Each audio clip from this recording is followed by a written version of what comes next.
8 barcos militares con 1.200 misiles y un submarino nuclear apuntan a Venezuela.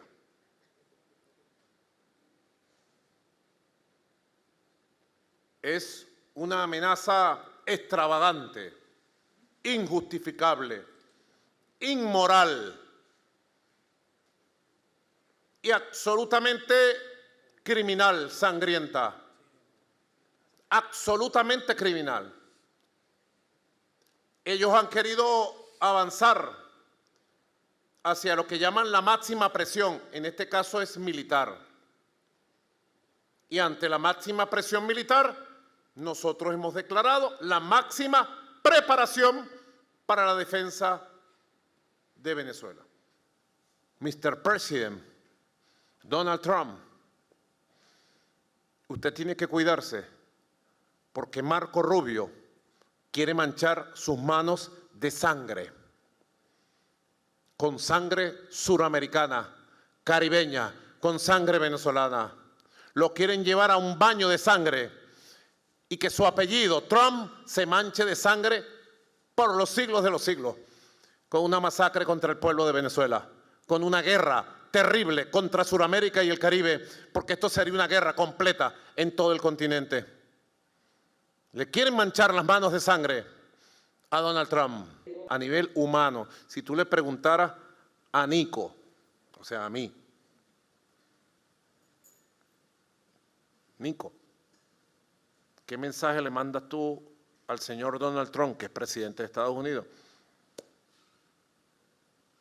Que busque la paz y en nosotros conseguirá siempre una mano amiga para la paz, con desarrollo, con independencia, con dignidad y respetando, no buscando un cambio de régimen.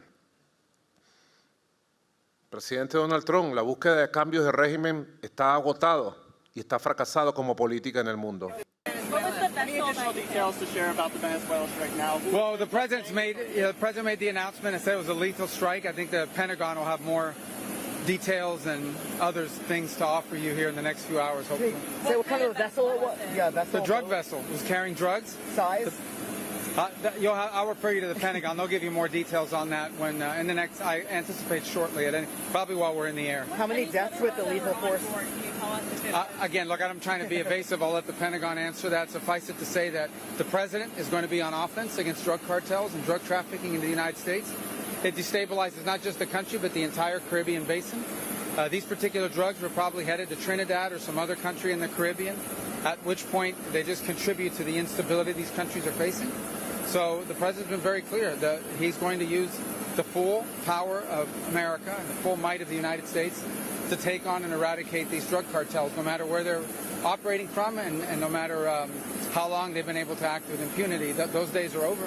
The region, do you plan those operations to continue? Do you expect those operations to continue? I think as long as those vessels are in the region and as long as the president's in the White House, he's made very clear he's not going to allow the United States to continue to be flooded with cocaine and fentanyl and other drugs coming from different places, this one from Venezuela, which is a common route. That, by the way, some of it ends up in Europe, a lot of it ends up in Puerto Rico and then on into the United States mainland.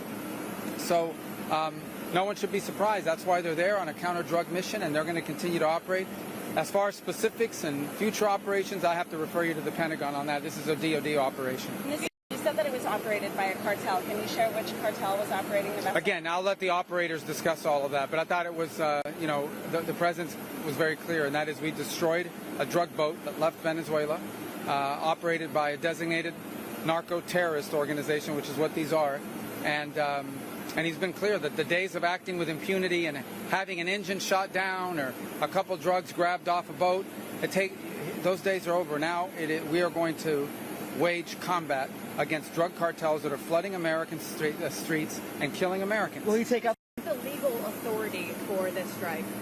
The legal authority? Yeah. Well, look, again, I'm not going to answer for the White House counsel. Suffice it to say that all of those steps were taken in advance. The president has designated these as terrorist organizations, which is what they are. When you flood American streets with drugs, you are terrorizing America, and that's going to end. Will you act on The United States, the president's top obligation is to secure the national interest and the national security of our people. I know of no president that means that more than this one, our president now, President Trump.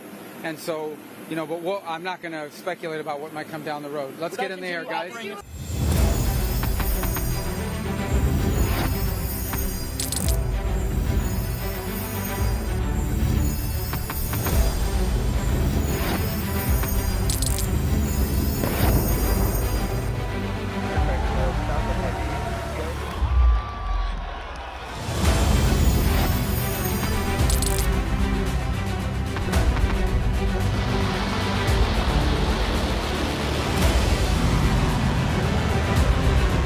Been fighting so long and so hard that they don't know what the they're doing.